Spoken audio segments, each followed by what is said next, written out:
Okay.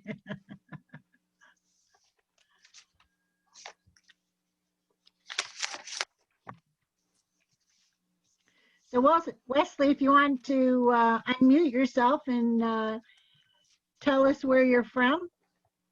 Yeah, sure. Hi, everyone. I'm Wesley. Nice to meet you. So I'm basically from Singapore. Oh, So wow. I am actually a major in music, but now we'll be studying some filmmaking as well. So we'd like to connect from all of you. So Melanie, Nice. here's another contact for music.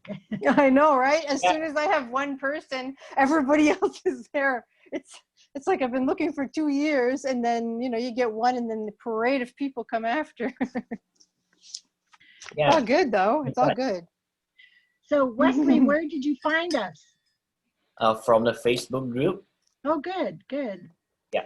Which one? Well, let me check. Because I must have put it out to about 20 of them. Yeah, for 1 second. To different Facebook groups and also Reddit and LinkedIn, about 10 there, 10 different groups there, and what's the other one? Stage 32 to the different lounges. Do you post on Twitter? No, Okay. I don't do Twitter. I'm just wondering because I restarted my Twitter and I'm just like in La La Land. I don't know what I'm doing on it. I'm just like chatting with people I know in the industry, and they're like, "Hey, you're here." I'm like, "Yeah, I guess." So Nikolai, what about you? Where are you from? We can't hear you. We still can't hear you. Oh, are you unmuted? No, that's muted. Unmute yourself. Maybe you have to get closer to your mic.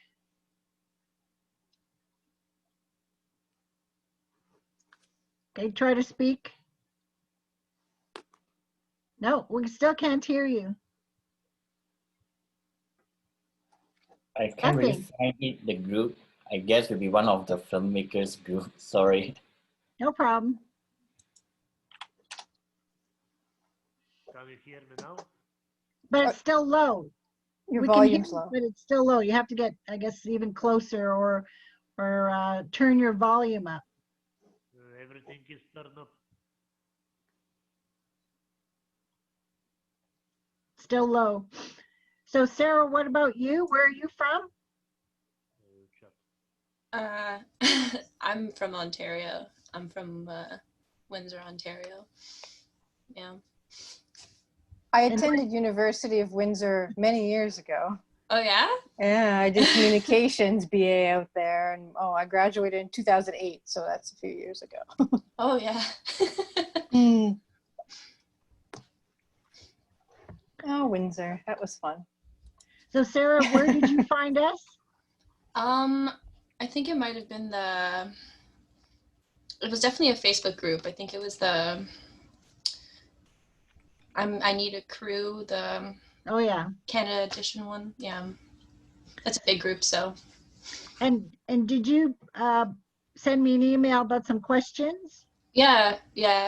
I'm actively trying to work on an animated film that I've been able to focus on at varying degrees for like the last 5 years, and I finally have some friends in interested in helping me do it. So I'm trying to figure out how to go about it because I've never made an animated film before. So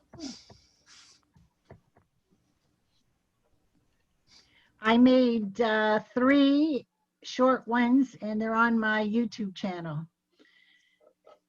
I worked under, I was selected as an artist to work on a Canada Council grant absolutely eons ago when we used punch cards at the University of Toronto mainframes.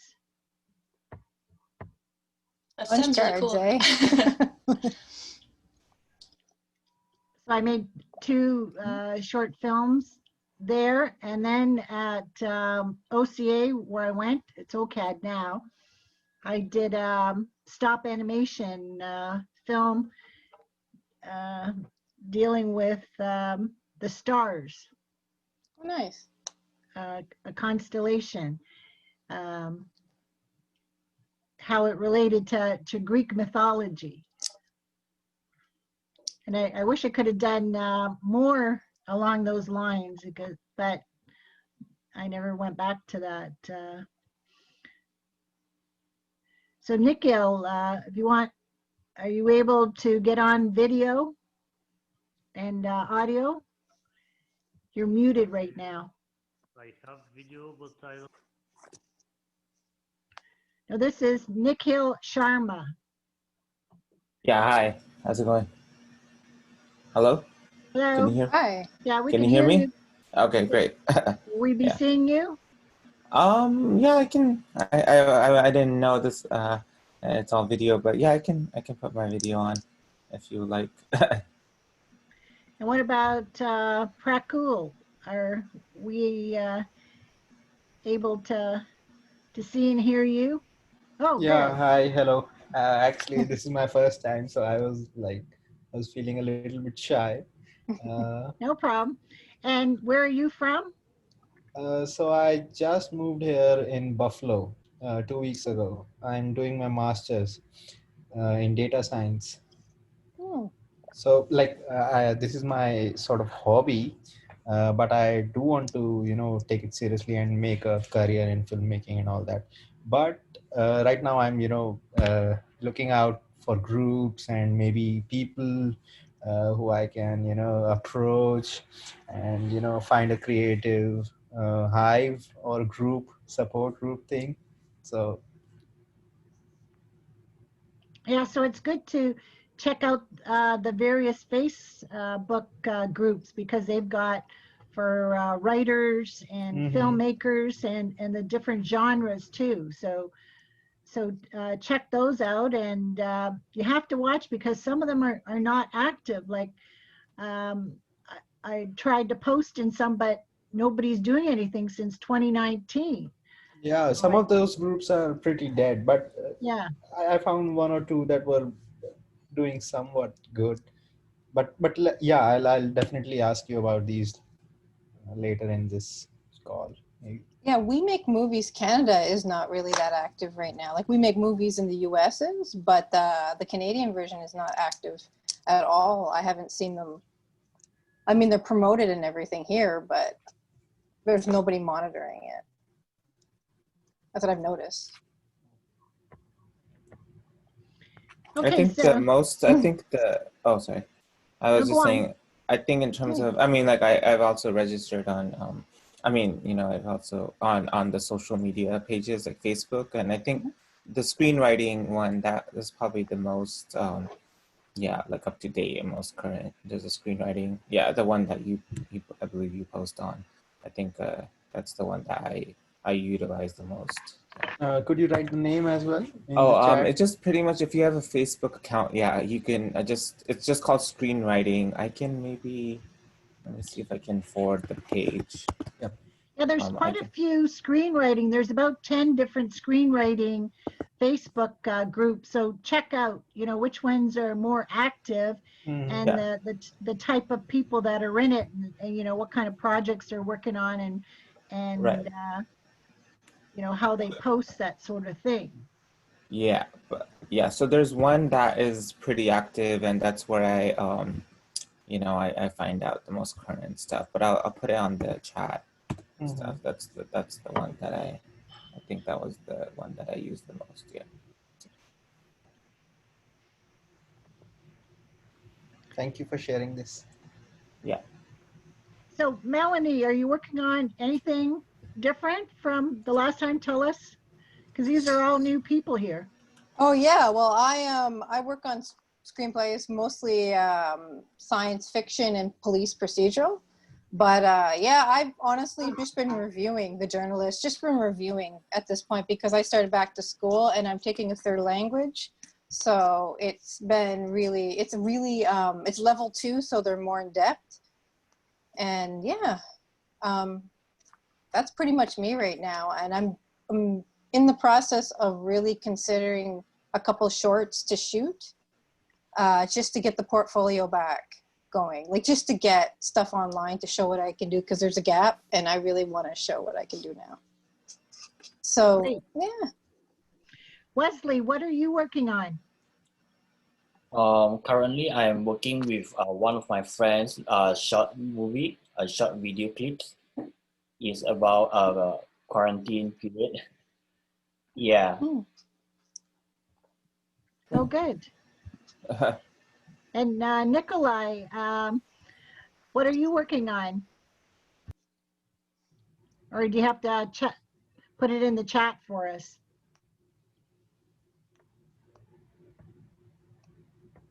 Now you've frozen. Your screen's frozen. Is it internet connection on his end, maybe? I don't know. Oh. Because I know he, oh, a historical epic drama. Oh, good. And so Sarah, you said you're working on animated? Yeah, I'm working on Any shorts? a few short docs as well, and working on a few sets in the coming weeks as well. So trying to work on other people's stuff and my own stuff all together. Oh, good. Yeah.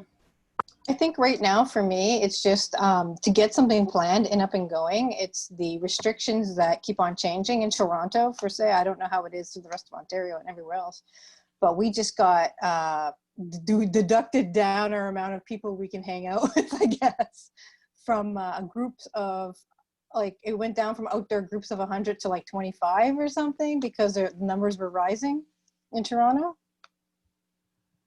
So I don't know how I can plan anything unless I keep it to like skeleton crew and make sure it stays there.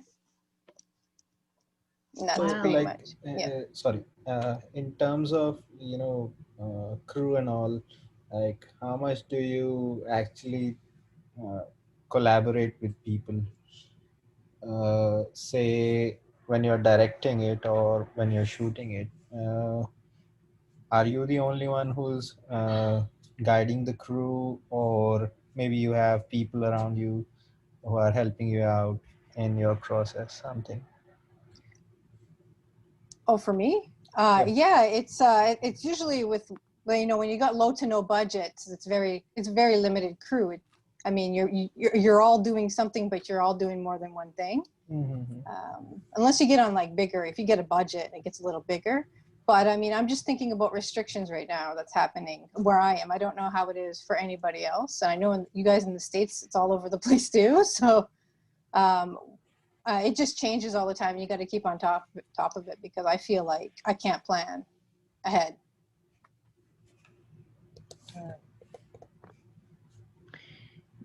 Nikhil, what are you working on? If you want to unmute yourself.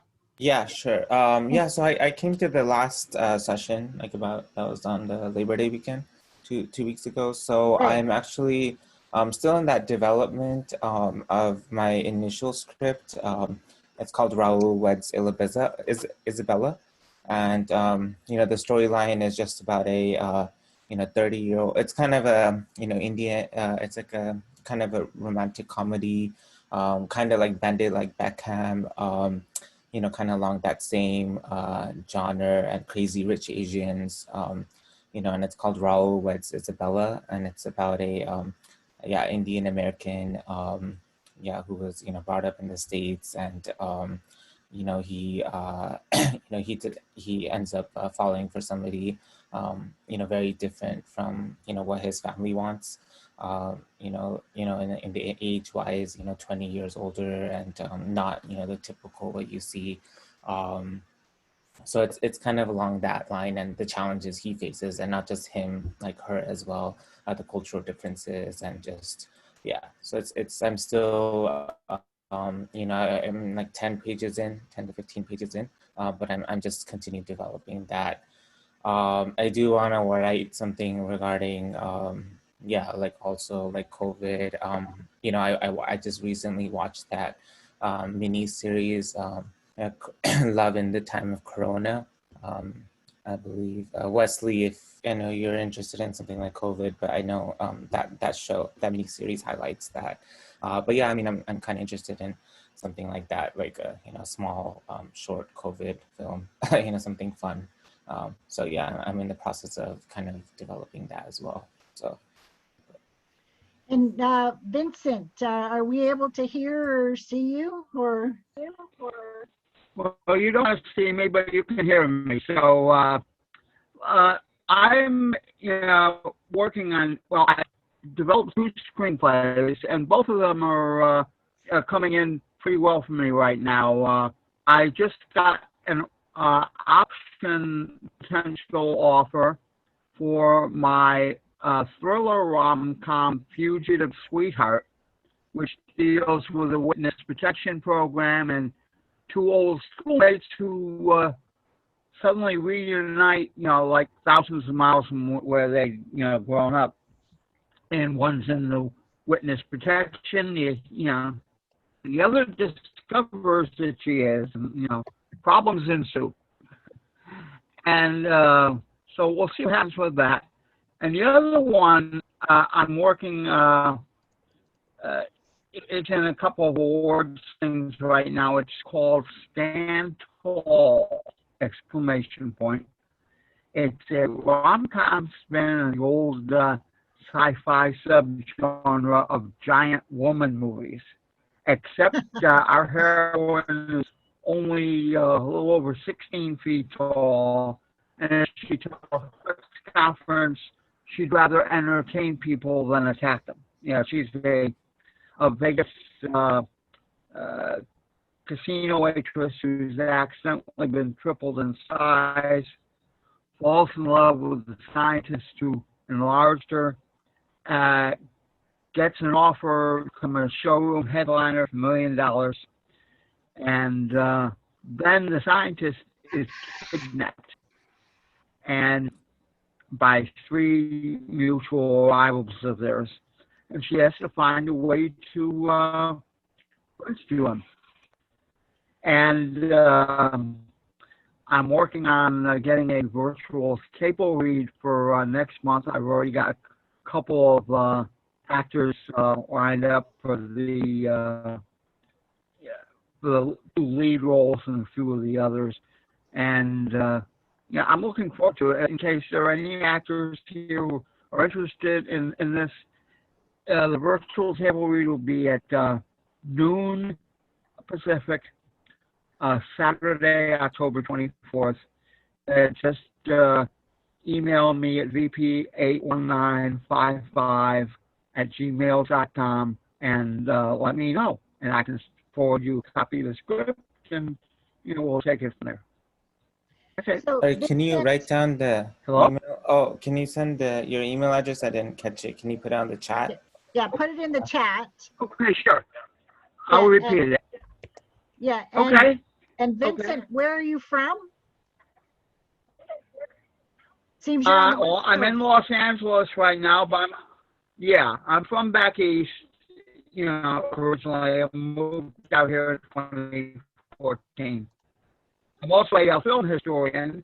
I've done a blog on classic Hollywood since 2007 called Carole and Company, CAROLE, and as ampersand CO.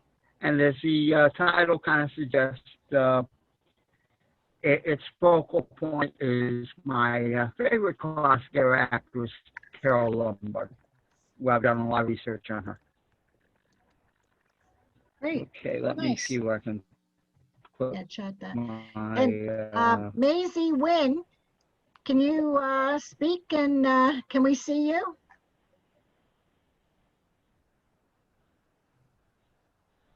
Maisie Wynn, are you there? Do you want to unmute yourself? And wave in the chat. Okay, so where are you from? I'm from Canada. What part? Ontario. So what are you working on these days? I'm currently working on a screenplay for a show that I'm working on, and it's about teenagers and high school.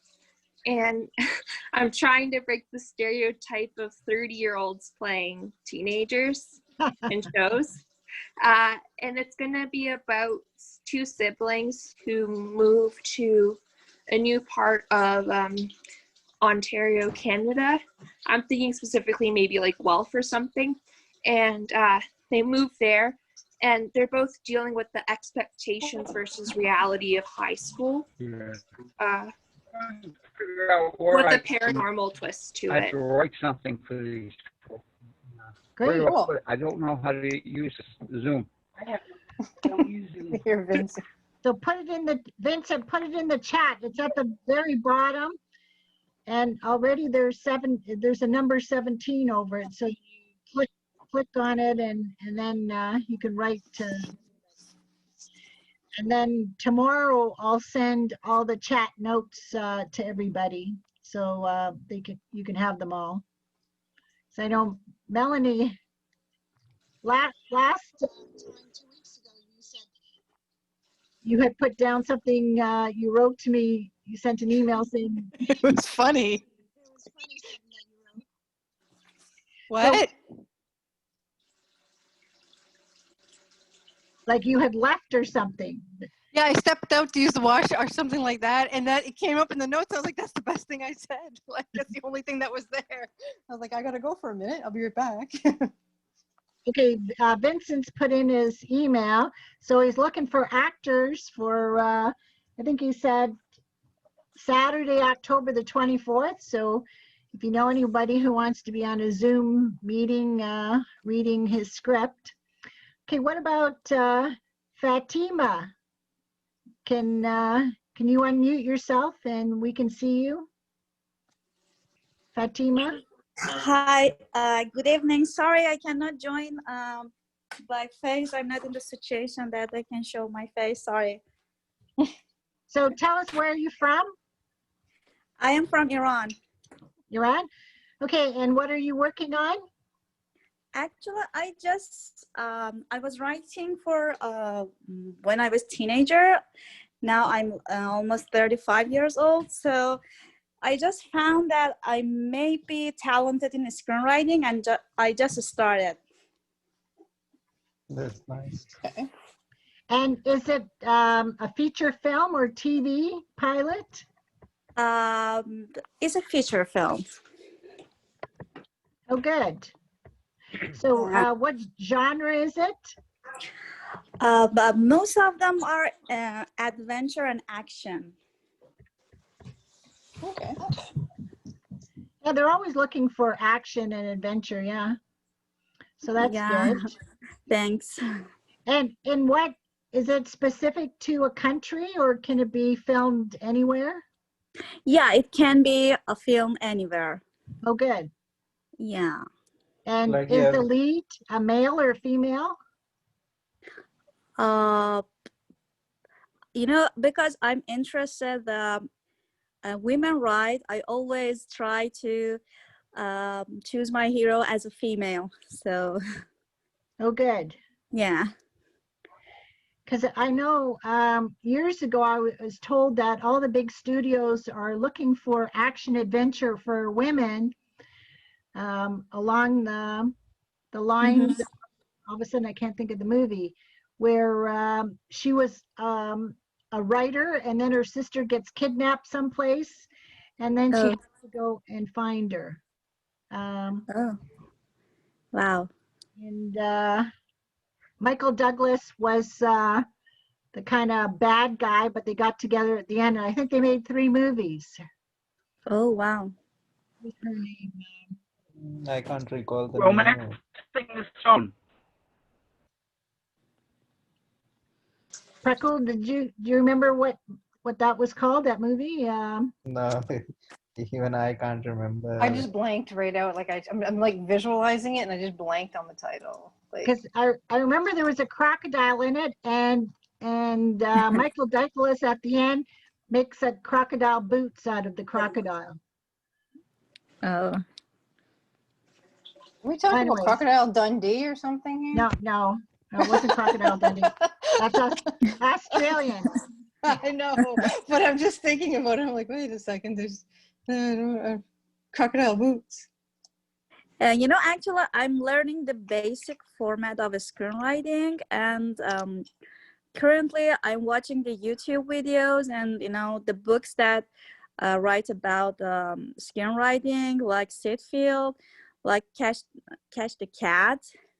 Sorry, can Save you the cat. repeat Save the cat. I Save guess. the Save the Cat. Cat. Sorry, yeah. Can you Save repeat the Cat. first one? I'm familiar with Save the Cat, but what is the first one you mentioned? The it was about Sitfield. how Spy to Field. write this. Yeah, Sid how to write Field. the screen. Sitfield. Sept, yeah. Sid Fields? Okay. Yeah, Thank you. Yeah, Sid Field. that's Can how you they write pronounce. those? Yeah, can you write both of them on the chat? Yeah, sure, Thanks. no problem. I think Sitfield has around 4 or 5 books that you can actually look into, from fundamental of screenwriting to she has it. I guess. Yeah, Sarah just showed them. There's Yeah, actually a really good. Sorry, I'll let you go. But he died early. That's too bad. That Yeah. I he think was 2011 maybe, or yeah. 13, somewhere near that one, that year, I guess. He passed away. But And it's a good. Maisie Wynn, can we hear from you or see you? Yeah. Yeah. Oh yes, we saw. Yeah, you were blanking out. Okay. So I've just started a new project. It's dramedy. I've hooked up with a woman who's worked 30 years at a marina. So we're going to write a TV pilot about life at a marina. And now in Canada, Schitt's Creek has won an Emmy. And, Yeah, I heard. So now Nice.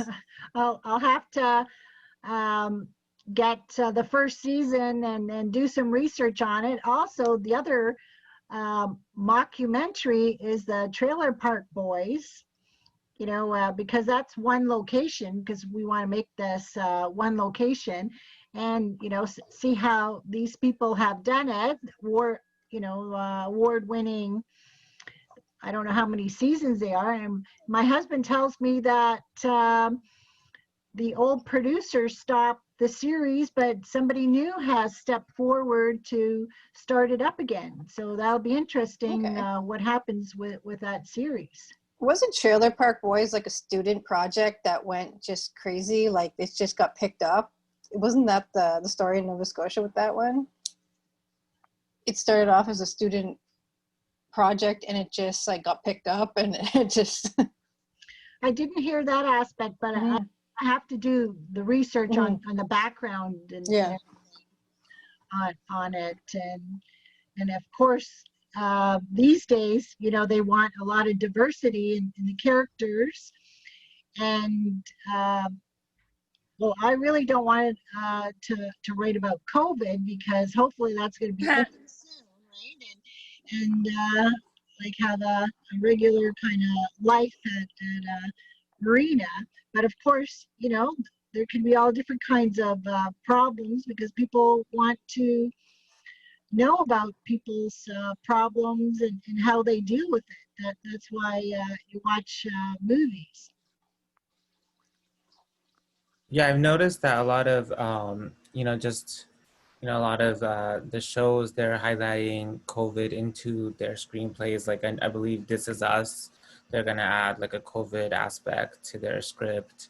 You know, there's some also like Bollywood shows that are on and they're highlighting COVID, and so I think it's definitely gonna be in somehow in films, like, you know, just because it's been so big, it's such a big thing, you know.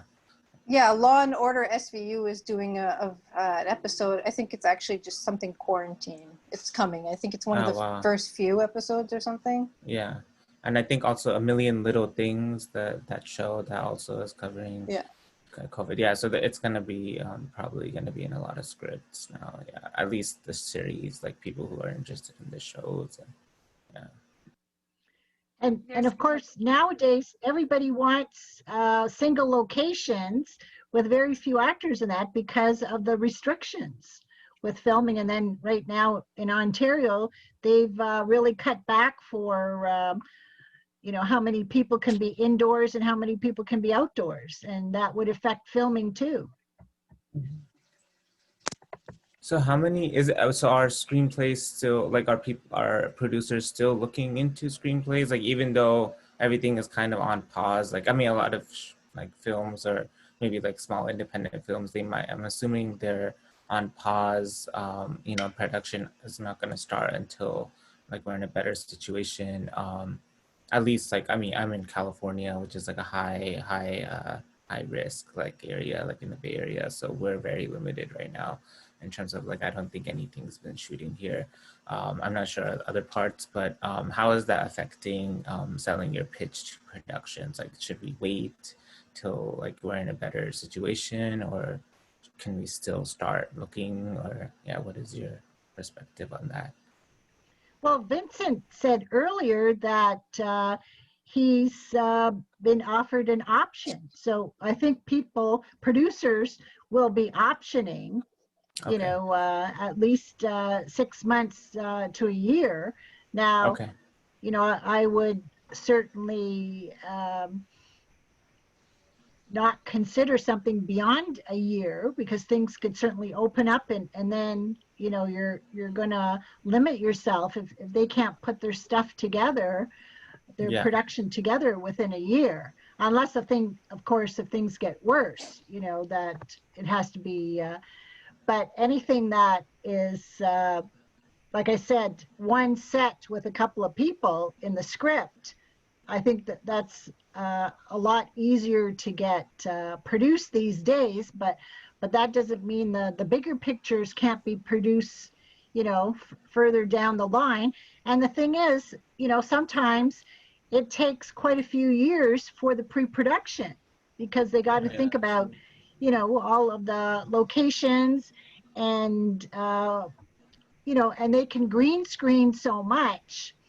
And then they can get all of the animation people and the effects people to start working on it. You know, like it can take sometimes 10 years.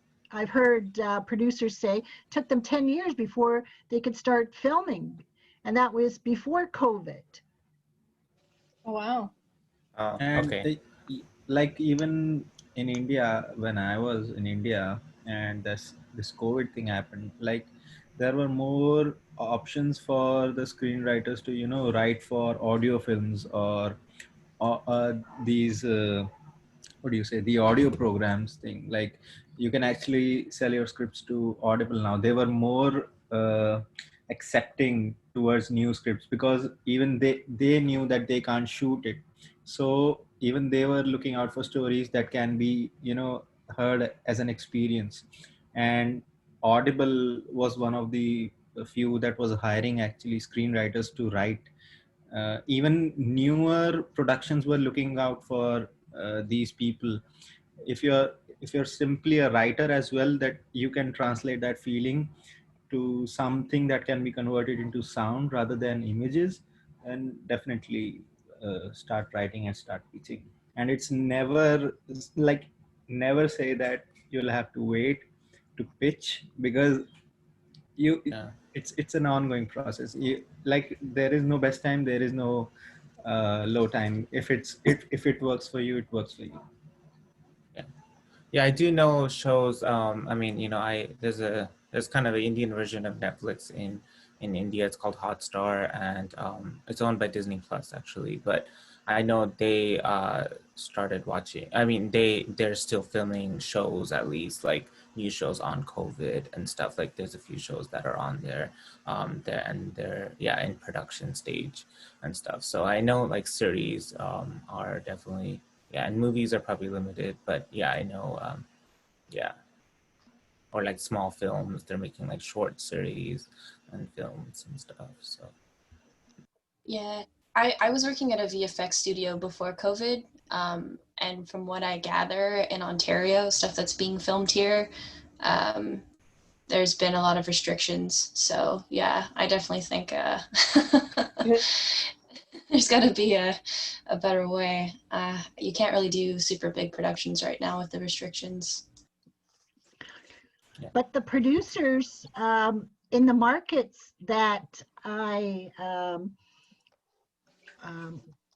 use, Inktip and Screenwriting Staffing and ISA, they're having the same amount of producers looking for stuff. It hasn't dropped down. It's just like I said, they're looking for more contained work right now, but that doesn't mean other people wouldn't. And the other thing, when my co-writer and I made our writer's agreement, I put in it, which I didn't do for my other co-writers, is that once we finish the script and it hasn't sold, then we're going to be turning it into an ebook. So in 2013, I went the first time to International Thriller Writers Convention in New York, and I said I was a scriptwriter and I had a thriller script, and I was told they want the book first to see that what audience following you have before they make the movie, because then they'll turn the book into a script. So if you've got both, you know, ready to go while you're still marketing your script and you've written the book, so you have two ways of them, you know, reading it. Approaching it like this, because like when you release a novel, I guess you grow a fan following, so Yes. it's easier to market that film. That's it. Yeah. Yes, So like, Christine, I had a question. You said Inktip, and there's two other, you mentioned two other resources. Screenwriting Staffing, okay. and ISA. Now I'll put those in the...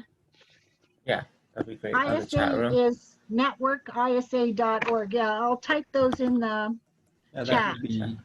That'd be great. Yeah, thank you. So with Inktip, it's I get it late Thursday night, a newsletter, and you get like 6 to 10 different producers looking for stuff. With Screenwriting Staffing, like I get 2 or 3 a day.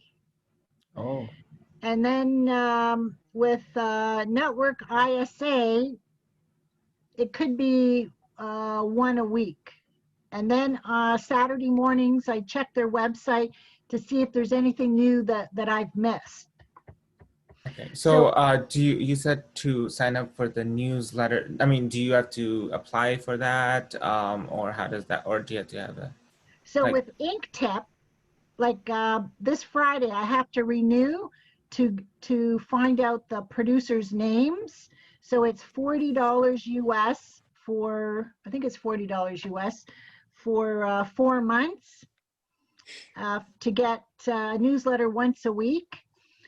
Now you can sign up for the newsletter without getting the contact list, just to see what kind of leads are being sent out, if you just want to check it out for a week or two before you you know, pay the money. Yeah. And that's the same with Screenwriting Staffing and Network ISA. So I'll put those in. Okay, so it's a kind of subscription based, right? Yeah, yes, it's subscription based. Thank you. Sorry, Kristen, I forgot to tell you that when you asked me where are you from, I said my place of born, but I'm living in New York. Oh. Yeah. No, that's what I meant. Where are you from now, right? Yeah. Oh, so you're in New York, okay. Yeah. Because I was going to say, oh, maybe that's why you don't want us to see you, because you know you get into trouble in Iran if you know you're. So when did you start? Like, I mean, I just joined the last session was my first one. When did you start joining? When did you start like when did this Zoom virtual Zoom? meeting start? Yeah, this every month. April. April. Okay, so it's pretty new and stuff. Yeah, and all of the previous meetings are on my YouTube channel. So Okay. you can go back and see who Yeah. was there and what they said.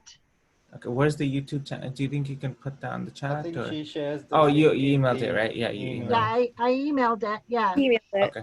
Yeah, Great. it's my name, Christine J. Whitlock. Okay. Yeah, I'm glad you started this because quarantine's already pretty depressing as it is. I mean, I'm kind of in a higher risk area in the Bay Area, so it's things been crazy with the fires and the protests, and so it's something to look forward to. And yeah, I mean, it's I have the time. I mean, I'm working in some other department. I'm also in the analytics in a tech company. But I mean, I'm definitely interested in pursuing screenwriting. So I'm really glad that you're able to host this, and I want to use it as a resource for sure. Thank you. So I put it in the chat, but I spelled writing wrong. So it's screenwritingstaffing.com. So you just have to put an I in there. So inktip.com, screenwritingstaffing.com, and networkisa.org. So like I said, check it out for free before you pay. Sure. Thank you. So are the leads actually valuable? Like, or do you feel like? Well, I got one job out of Inktip,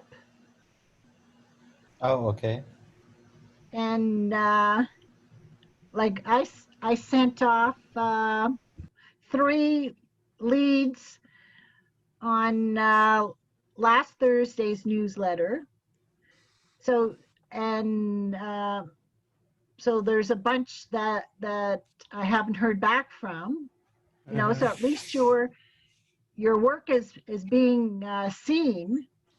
That is true. Like, that is definitely a given thing that, yeah, they'll at least see your work, or maybe acknowledge that you have been approached, something like that. Or do they just ignore the producers? And I did get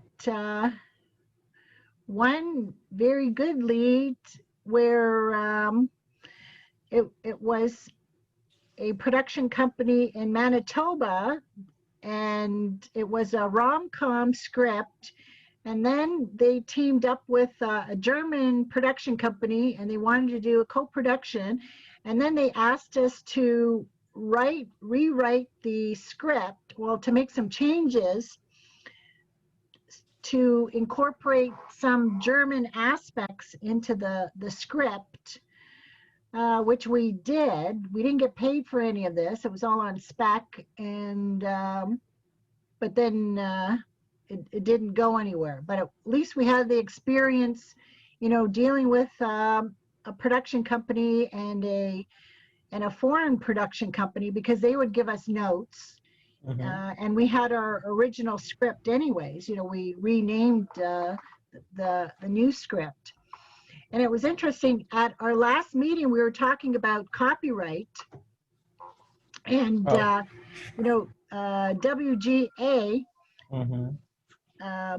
when you register with WGA, it's I think it's $20 US, but that's only good for 5 years. Oh, You have to remember that.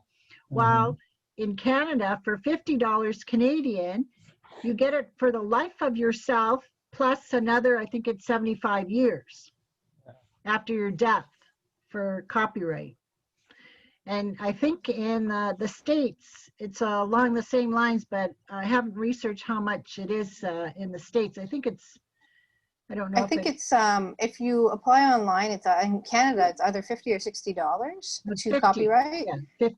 And the States, it's along the same amount of price. It's just through the government copyright. I'm not exactly sure for the US. I'll just do it, search right now. Yeah, because 2 weeks ago, Melanie showed us the beautiful copyright document that you get through Canada. Yeah, because when I produced my 3 horror movies, I copyrighted the films, and I got my beautiful certificates for them. What type of certificates were they? Copyright. Oh, copyright certificates. Okay. Copyright certificate. So, Okay. and since you send a copy to, well, Ottawa for us in Canada, then it's it's in the National Library of Canada. So, that they have a copy of it for forever there too. Just like, ISBNs, you're supposed to send them a copy of your book once you've done that. So, these days, all of the conferences haven't been going on physically. They've been going on virtually. Like I was supposed to go in October to BoucherCon in California, Sacramento, to the World Mystery Conference. And so I think it was in April, they decided to cancel it. And it's going to be virtual in October. What is it called? BoucherCon? BoucherCon. BOUCHER con. And it's about mystery writing. And so I'm going to be on one of their panels on the 17th. So that's something else I can put on my resume. It'll be the second panel I've been on this year. Oh, cool. Congratulations. Thank you. I'll put that in the BoucherCon. And that moves every year to a different location. It's been going, last year I went to Dallas. Oh, that's nice. No, because it was freezing cold and rainy for the whole days I was there. Oh, I don't mean to interrupt. I just posted the copyright for US and Canada on the chat. Okay. Let me just double check the US because it gave me a couple things. You can always just put government copyright US, government copyright. I've read somewhere that you don't even need to register your work with WGA necessarily. You can actually get it registered somewhere else. I don't know the specifics, but I guess there is a possibility. That's what I'm saying. If you wanted just for 5 years copyright, the WGA, but if you want it for your lifetime plus it's either 50 or 75 years, it's a bit more money, which is less than 5 years times 20 or something years you may be living. So it's cheaper in the long run to get it through the government. But the thing is, like, does that copyright hold internationally as well? Because, you're always skipping boundaries. Now the world is, getting smaller. So, like, say I register my stuff in India and get it made here. But the thing is, I think there is some law in between, like, can the copyright hold for international producers as well? Something like that. So does it hold for international producers in the Canadian one, the copyright for Canada? I don't know international, but I know between Canada and the US, and I'm pretty sure Europe, don't quote me on that, but I know they kind of honor each other. Mm-hmm. But I don't know if with India or anywhere else. Yeah, India, good question. I think it's a little bit tricky. I think with India, there's a lot more. Yeah, I mean, yeah, I'm sure. Because it's way cheaper in India to actually register stuff. It's like less than $1 for the register, and then you pay, I think, less than a penny per page. Oh, wow. Yeah, let me know if you find any. But if you're in India or anywhere, you can still copyright in Canada or the US. That's the thing. Like, I wanted to confirm before, if I could apply it here. I don't know about the Indian specifics, but if you know about the Canadian one, then at least I can be sure that, if I apply it here, I'll be secure I can share scripts elsewhere as well. So that's why I wanted to ask this. Earlier on the chat, I posted the links to Canada and the US for the copyright. But if you didn't see them, you just go on Google search and honestly just put Canadian copyright and US copyright, and right away, boom, it's up on Google. So it's all there. If you don't mind me asking, like, since we have made our short films, like, so would it be fun to watch it right now? My short films right now? Maybe something, if you're all okay with it, or you have something else in mind. This is a discussion. Yeah. Oh, yeah, okay. this is for discussions only. for sharing. If you want to put if you have any shorts or whatever, you can put the links in the chat. And like I said, I'll be sending all of this in an email tomorrow for everybody who can watch it on their own time. But this isn't the place for reviewing and commenting on other people's films. Yeah, true. Sorry, Kristen, can I ask a question? Sure. Because I'm just started screenwriting, I want to know, do you think is it necessary to go to the college for screenwriting or university or academic, or no, it doesn't matter. You just need to know the basics. Well, you have to continuously keep up with what's happening in screenwriting. So you don't have to go to college or university. There's all kinds of courses online, all kinds of books, all kinds of webinars, free webinars. So, you have to keep up with the learning. You have to know what is the basic format, what are the various genres, and what producers are looking for in those genres. Like when you write a script, you should be able to tell the producer it is like 2 or 3 other well-known movies or TV shows. It's Right. like this, it's like that, it's like this, it's like half this, it's half that type of thing. All right. So that they get an idea. Oh, thanks. Also, if you're one-on-one on writing, like if you're just beginning on just the format and all that stuff, honestly, YouTube. Just put YouTube screenplay writing 101 and you will find, I just put it in and I got 4 different teaching courses. Yeah, but yeah. the thing is, there is a lot of, since this is subjective, there is a lot of advice that may or may not help you. So what I do is, get help from professionals that actually do this stuff and make a living out of it. So like I shared the link here, this is Craig Mazin. He created Chernobyl. So he explains how to write a film, and then he breaks down Finding Nemo for you. So I have shared that link, so you can watch that, listen to it. It's a podcast. So he breaks down all these things, like what all things are required in a film, what makes it meaningful. Sure. Okay. And the other thing you're supposed to do is read scripts. And so you should read all of the Oscar-winning scripts because they won. Then you're going to find out what makes them good. And you can get them all free through a lot of different places. Yeah. I'm posting one, or I'm sending you a link to some free screenplays right now.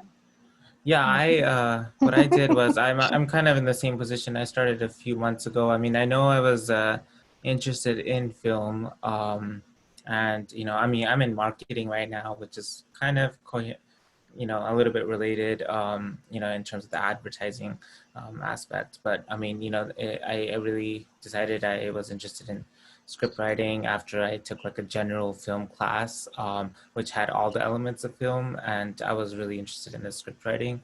And then it was not until a few months ago where I actually kind of took more action, and I just joined some Facebook groups, like screenwriting groups.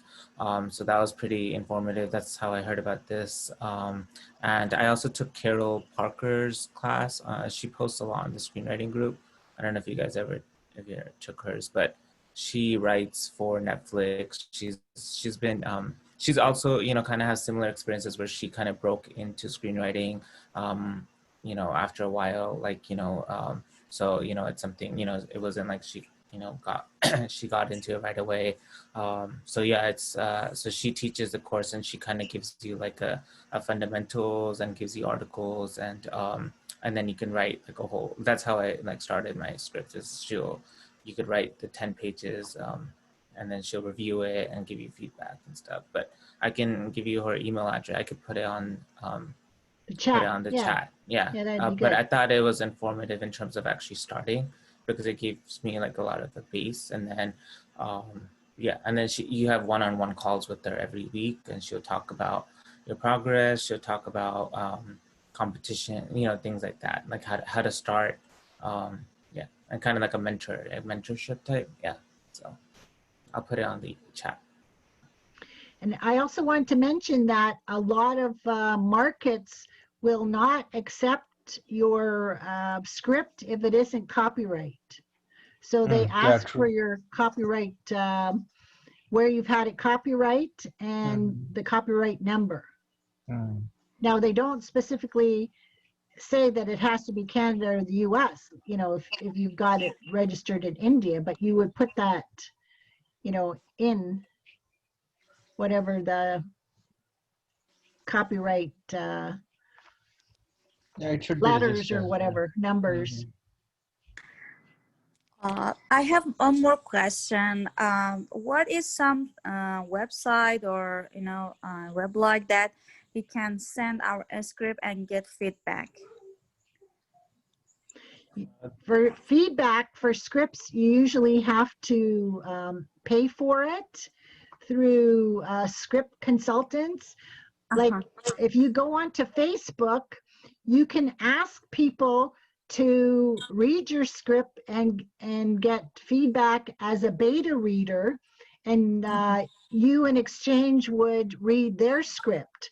But if you want high-end comments on your script, you have to pay for it. Yeah, the website name is Blacklist.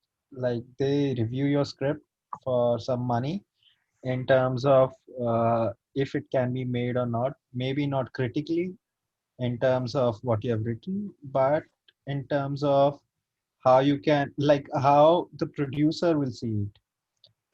So that's the name I've mentioned, the website Blacklist. You can actually upload your scripts there, and they give you a score and a feedback that what things you can improve or maybe miss out. So, but it's a paid service. It's I think $50 or more. I don't know the exact amount, but I usually don't prefer any feedback sort of thing right now, because right now I'm learning. I know it's going to be bad. Christine, what is the name of the you mentioned a website, something like Blacklist that gives you feedback? You just, what was the name of it? So that's the thing. Oh, Blacklist. Blacklist only. Oh, it's called Blacklist. Okay, you mentioned, okay, it's the same one, right? Yeah. Okay, I'll just great. share the Yeah, link. I saw it. Yeah. Okay, thanks. Now, a lot of the contests, you pay to get your script into the contest, and then you ask for feedback onto your script. So that's an extra fee. It could be the same amount or more. And then every year, the Oscars have the nickel competition, where you can enter and also ask for feedback on your script. So, and those 3 websites that I put down about InkTip and Screenwriter Staffing and Network ISA, they, again, for a fee, will read your script and give you feedback on it. Like there's lots of different kinds of websites out there that'll do that.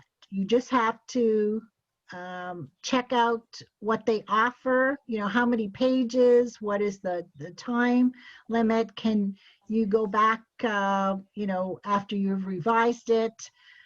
I think it was through the Austin Film Festival, I asked about one of my scripts and it was $250 for reading my script and giving me feedback. That's a lot. That's US. Great. So I wanted to know, I just use Celtics actually. What do you guys think of Celtics? Do you recommend that, or do you recommend any other softwares? I think it's great. Absolutely. I use it too. Celtics, okay. Is that the I most began common with one? Celtics. Yeah, I began with Celtics before I switched Okay. to It seems Final Draft. Yeah, Final Draft, Final okay. Draft is a good software, but I think Fade In is the one that I use. It's Fade free. In? What is it called? Fade In. Writer Yeah, Duet. Fade I've In. seen Writer Duet pop up. It's pretty good too. I tried Fade it. In, Even right. Highland 2, I guess it's from John August. It's a free software that you can use to write your screenplays. Both these Fade In and Highlander, these are two free softwares that you can actually get on Play Store or the App Store. And they charge you, even if it's a paid version, it's relatively cheaper. It's around $50 to $70. That's it. Right. Okay, thank you. Sorry, Melanie, what did you say? You said another one. So there's There's one that appeared in the chat. Someone said Writer Duet. It was actually Writer it's a pretty Duet, good okay. program too. Okay. I had to stop using Celtex because I have double column like scenes like that require double column scripts at the time, and it didn't let me do a dual column, so I switched to a more professional. That's the only reason I switched. And also some of these contests, they have information about screenwriting for new screenwriters. So, check out all of the various resources for each of these contests. Because I know the Sundance Institute has things, and while there's absolutely tons of stuff on YouTube, and the Directors Guild of Canada has, on their YouTube channel, has all kinds of interviews and that with screenwriters and filmmakers. Anybody use Movie Magic Screenwriter? I haven't heard of that in a while. I'm just looking it up right now. I'm just like, I haven't used it. Some of my friends use it. That's why I'm kind of wondering. There's Movie Magic Screenwriter. It's just like Final Draft. No, I haven't used that one. Yeah, just Celtics. Yeah. Yeah, it's one that you got to pay for. So I mean. And Roadmap Writers, they have a lot of free webinars on their websites of screenwriters and filmmakers talking about how they made it. What is it again? Roadmap Writers. Roadmap Writers, okay. Oh, world map, like world Road. Map. Huh? Road. Oh, road map writers. Okay. And there's a website for it. Okay, thank you.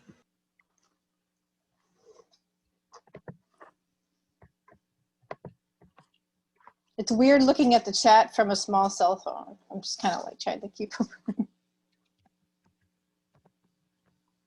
there anywhere else that you can, Christine, you mentioned about webinars, besides roadmap writers? Is there any other ones where you can find out more about webinars and screenwriting? Well, YouTube. Like YouTube. Melanie said, there's lots on YouTube. YouTube, okay. And well, I know the Directors Guild of Canada on their YouTube channel. I don't know if the Writers Guild of America has a YouTube channel. I've never checked that out.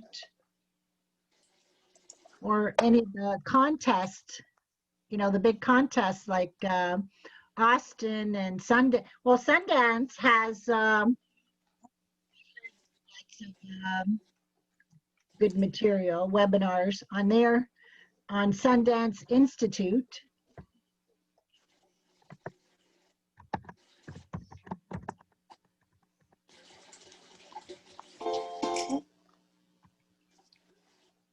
I'm looking at the Writers Guild Foundation right now, and I'm seeing webinars all over the place, like on YouTube. Oh yeah, there's a lot for the US too, with the West and everything. There's Writers Guild Foundation, it's under on YouTube, and there's tons. Like, I'm just scrolling down and down. Good. Okay, great. I'll take a look. Thank you.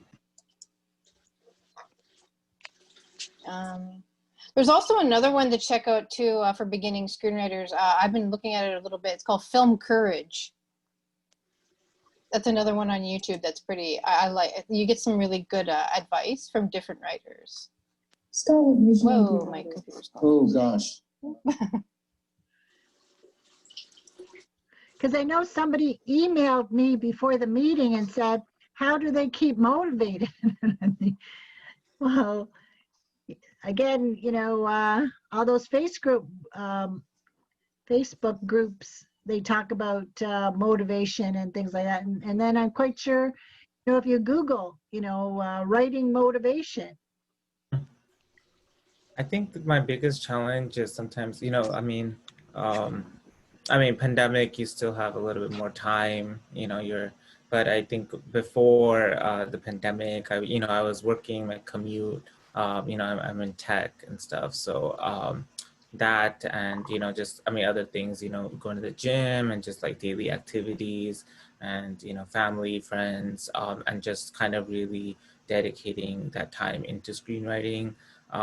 It's just, I think that's probably the biggest challenge, you know. I mean, if you have a, you know, another job, and if you have a family, if you have, you know, and other things going on. So what is your perspective on that? Like how, you know, is that, yeah.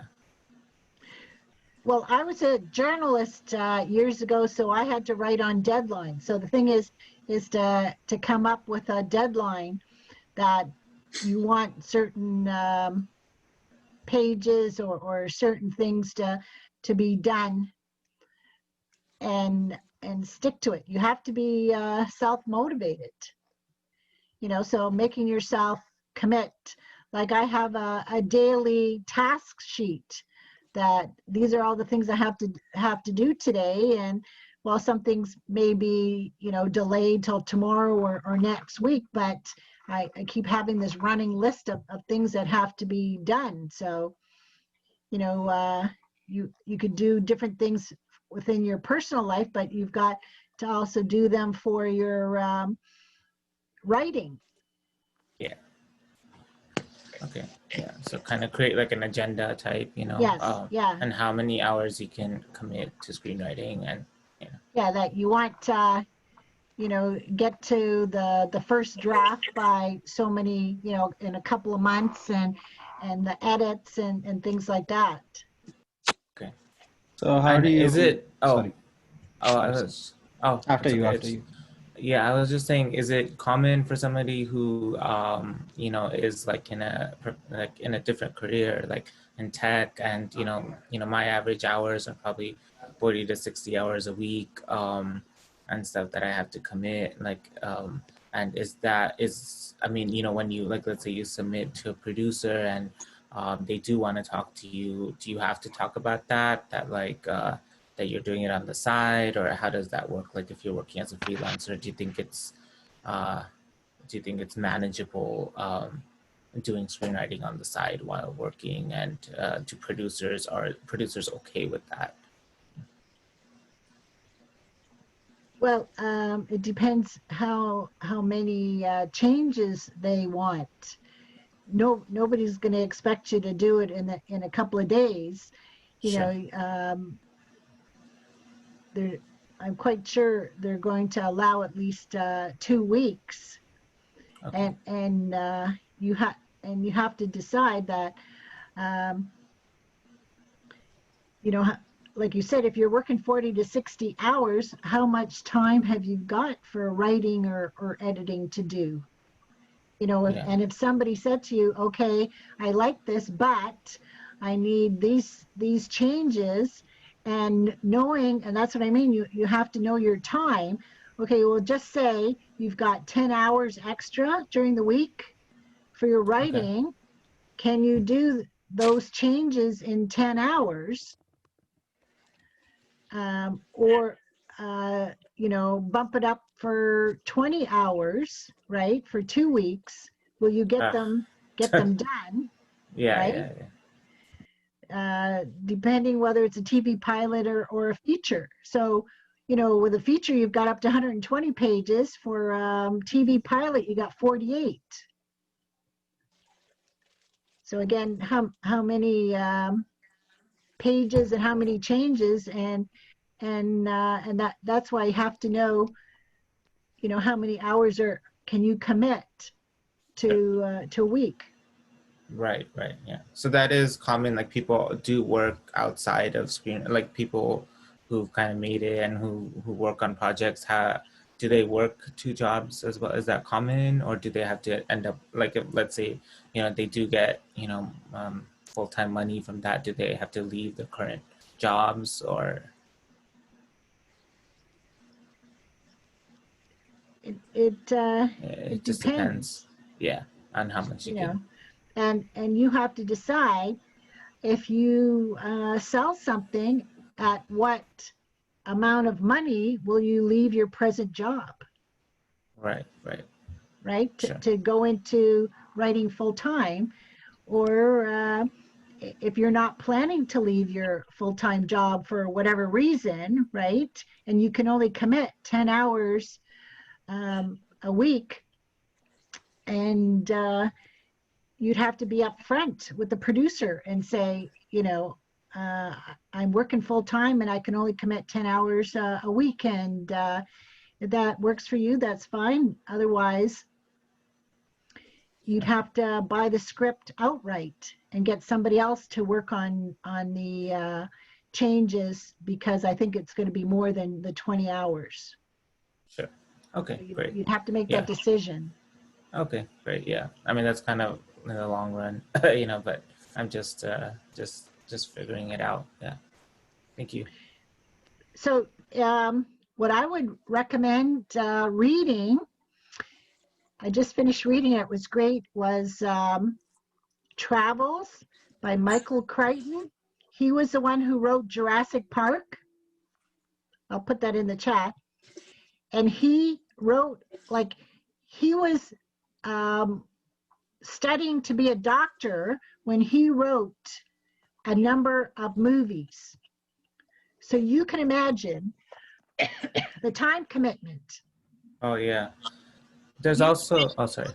He was studying to be a doctor, and he was able to do that. Yeah, if you, oh, sorry, go ahead. And he did finish all his studies to be a doctor, like he got his degree, but he never, as far as I understood from his book, he never practiced, because he got so much money, you know, from one of his movies, and he decided to go into keep writing books and screenplays. Sure. So, you know, his first thing was going to be a doctor, but then to make money to pay for becoming a doctor, he was writing. And he liked writing more than being a doctor. Yeah. He wanted to drop out sooner, but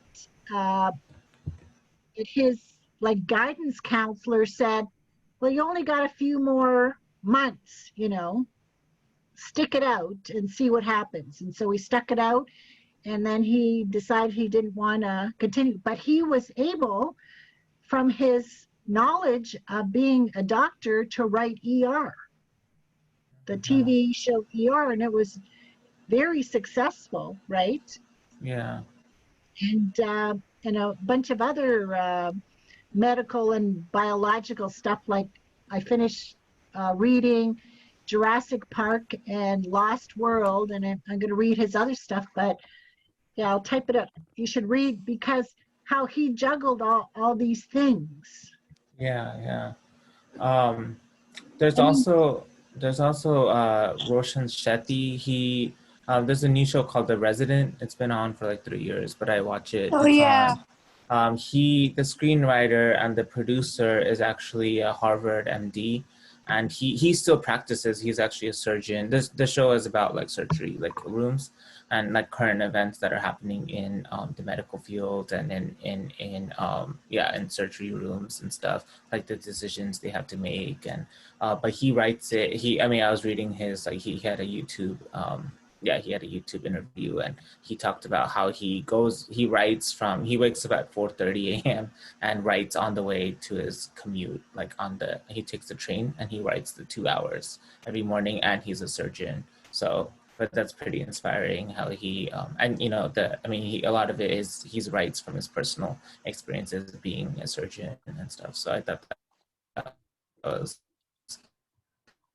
So the show's a pretty big hit. It just got renewed Yeah. for 14, so check it out. So if you have to commute, then you could get yourself an electronic microphone for your car that you can dictate yourself notes, right? About whatever I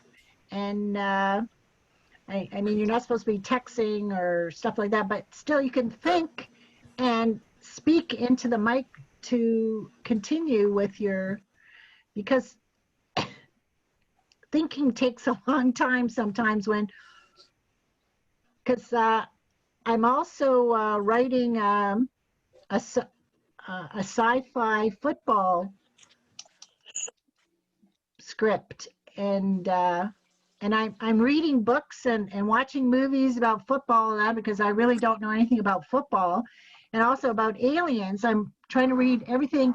I'm the kind of person that reads and watches everything about the subject before I write it. Like I'm on my What fifth, kind of aliens are you thinking about?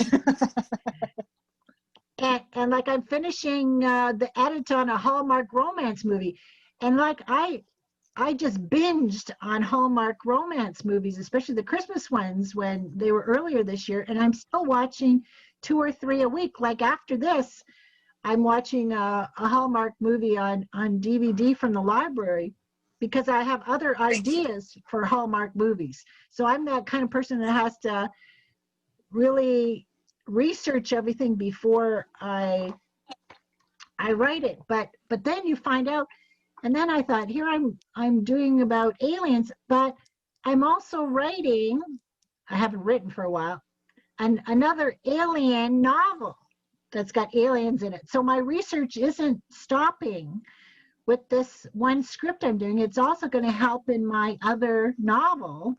And you know, sci-fi is very big. Where are your aliens from?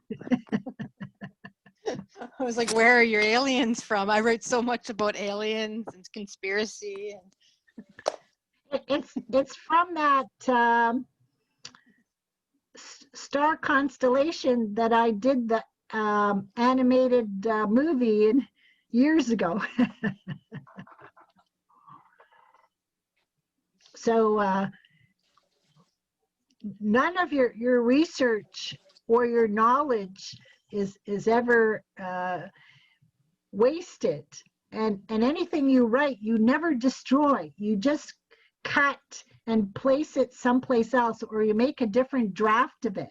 So you may have 20 drafts of your script, because you don't know, there might be something in that draft that you can use in another script that you didn't use in this one.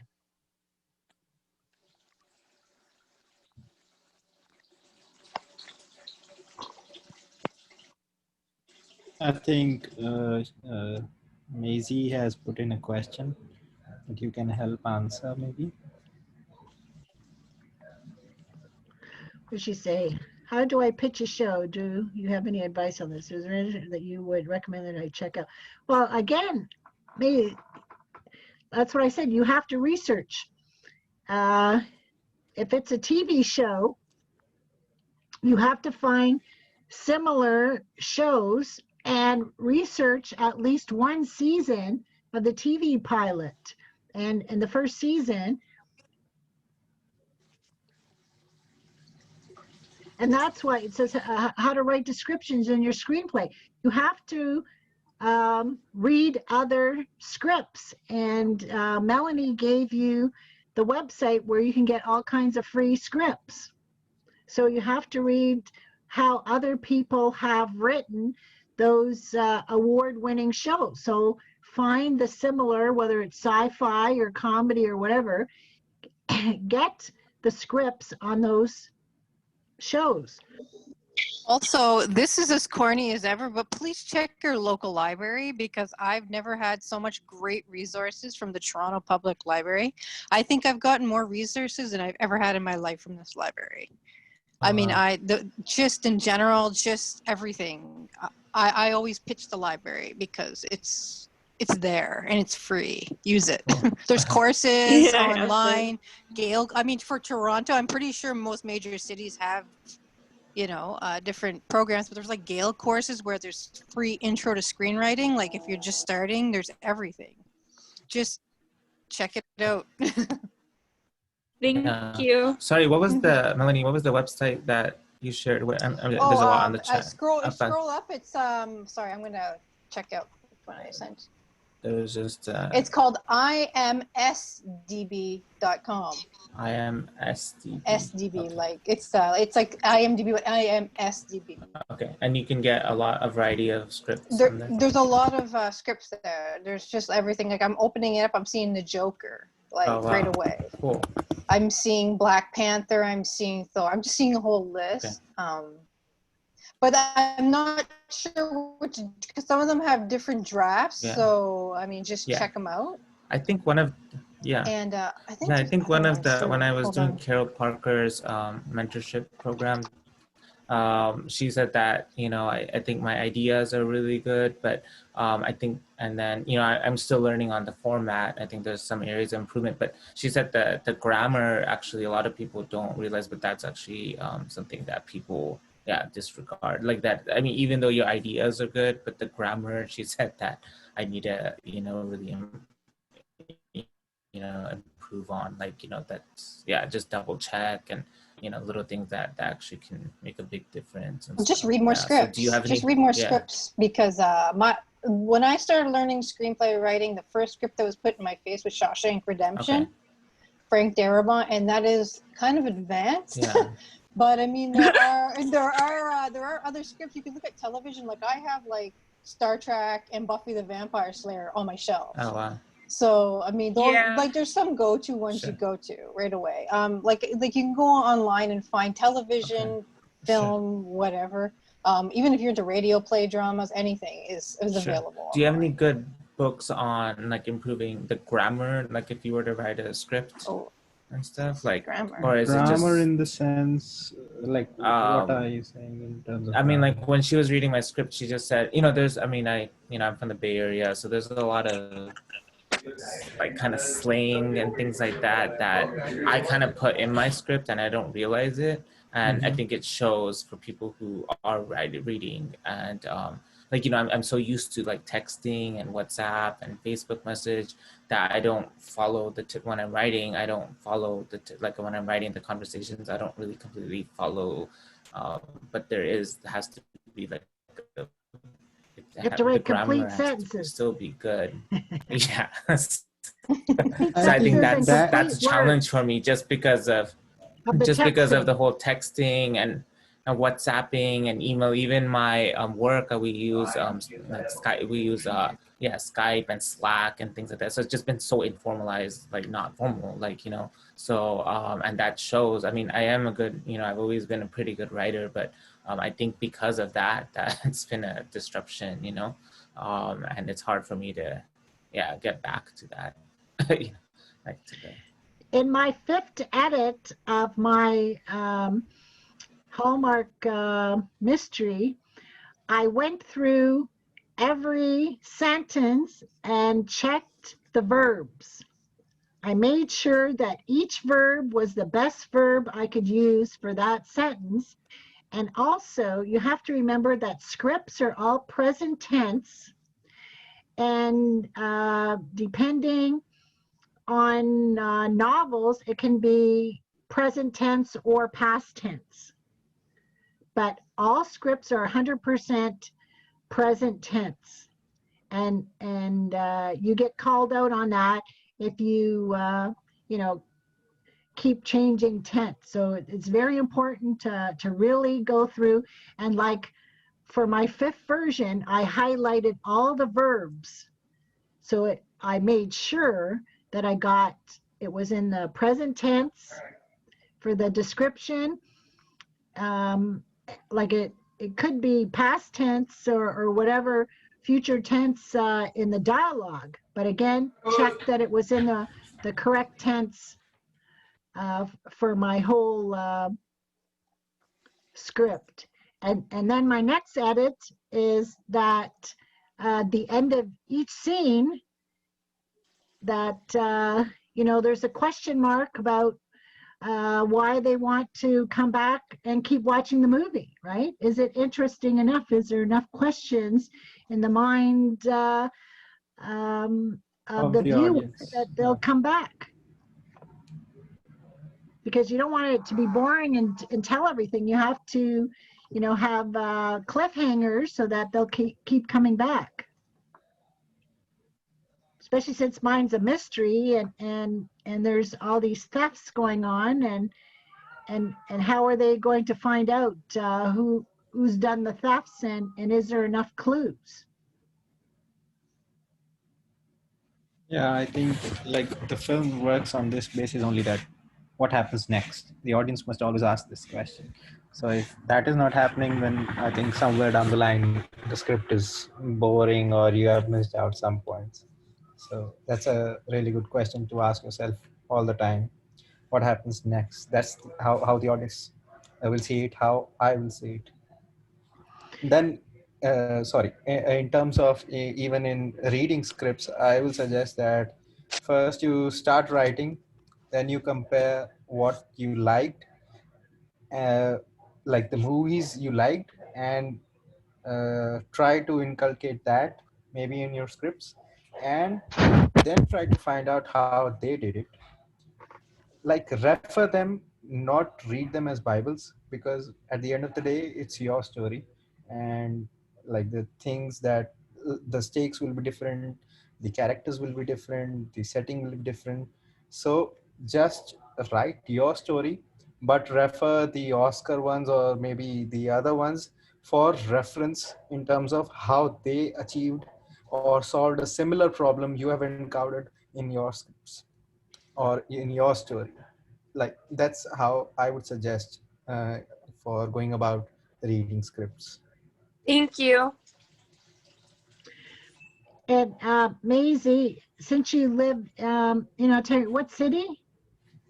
Kitchener. Kitchener. Okay, so you have a community station, TV station, community TV station, I think so. cable station. Yeah. Because we have one here in Hamilton, Cable 14, and I volunteered there for 16 years, and I was able to write, direct, and produce at least 10 programs, which I got, you know, I have credit for, and I won an award through the cable station, whatever, for Canada, for our program assignment Hamilton. So once things you know, clean up with COVID, or you can even check into it, can you volunteer there to get TV experience? Can you write? Can you, you know, help in any way to make movies there? Because they would have news documentaries, interviews, things like that. Thank you. I will look into that.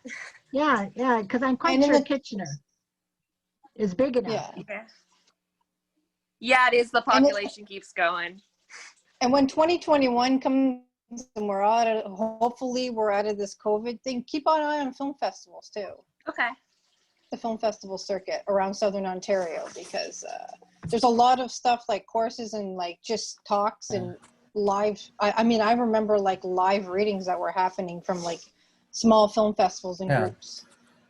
Also, Netflix, I think they announced on the Facebook screenwriting group that they are open for new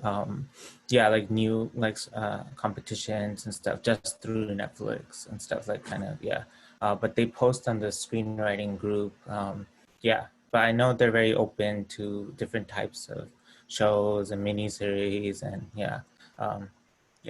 and if you guys are in Cupertino, I'm in Fremont, so I'm only 20 minutes away. So. And Macy, you would have a major art gallery in town? Oh, yeah, I do. Yeah. So like here in Hamilton, they run their own film festival. So check to see if they have any writing or filmmaking courses or events during the year, because I'm quite sure, because you said the population's growing and there would be something like that. And also at the university, they may have a film club or a writing club, and the libraries have a lot of writing clubs. So check that out too. It's in my notebook. Thank you.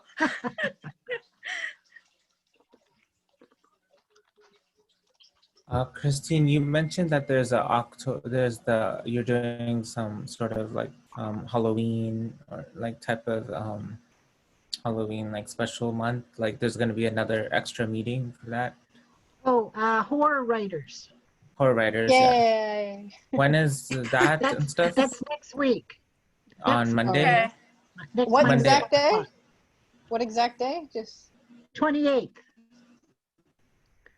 I can do it. Yes. Okay. Look at my calendar. And that's every 3 weeks, or that's gonna be every 2 weeks as well, or no, that's okay. once a month.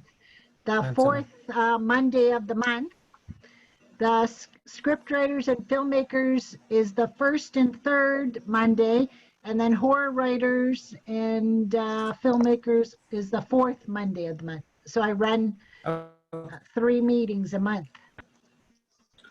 Okay, great. And is it the same Zoom link, or is that a different Zoom link? No, it'd be different. Yeah. So okay. I'll put you on the list. Email me. I'll put you on the email list, and either Friday or Saturday you'll get the invitation, and great. then you register like you did today for this one. Sure. And then wait for the 7 o'clock Eastern Standard Time. Okay, great. And for this one, the filmmakers one, do you have to register prior to everyone, or can you use the same Zoom link, or no, same you gotta Zoom register link, or register? Okay. Every time. Okay, and do I have to email you, or you'll be it'll be like automatic? Yeah. Yeah, you're on my email list now, so you'll get it. The invitation. Yeah, you don't have to email me anymore. Okay, great. Thank you. Okay. Yeah, because that's one area that there's 1 or 2 producers a week on Inktip looking for horror scripts, especially in this day and age, contained in one location, 2 or 3 actors, that sort of thing. I'm working on 2 of those scripts, but you want to see a good movie? Sorry. Not. What were you going to say, Melanie? Oh, I was going to say, if you want to see a good movie and read a good script on isolation, watch the newer one, The Lighthouse. Okay. Yeah, I've heard of that one. Yeah, watch it or read the script and watch it, whatnot, because it is phenomenal. Like great. And it's crazy. Like it's really good. Yeah, I think Adam Sandler. They're making a new Halloween movie on about Adam Sandler and the actress who's in the Modern Family. So that's gonna release soon in 2-3 weeks on Netflix. Yeah, so I'm looking forward to that. Yeah. Is your horror one? Is it also suspense, or is just horror? The meetings. No, it's strictly horror. Horror. Okay. Cool. That's scary. I'll definitely join on Halloween if it's on a Monday. Most of my science fiction borderline horror films, like the borderline psychological horror, so I love it. I'm just kind of.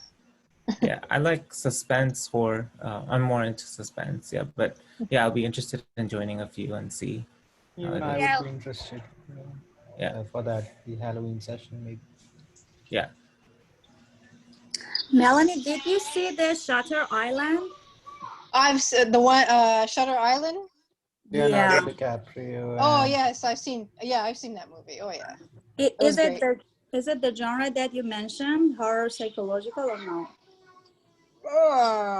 Have to flash back to that one. I wouldn't really put that one under horror, but I mean, some people might. I don't know officially. The Shining.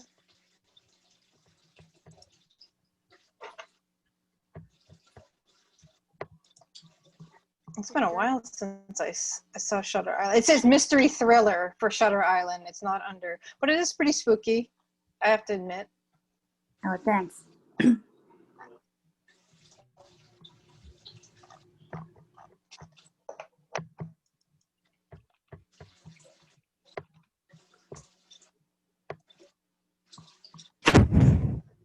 If you're looking at like more modern horror, you could think about stuff like Get Out, like the movie Get Out in 2017. Uh-huh. That would be considered more like horror thriller. Oh. There's so much. There's so many like horror and then other genres attached to it, like comedy horror, like Gremlins. I find that comedy horror, stuff like that. Oh, thank you.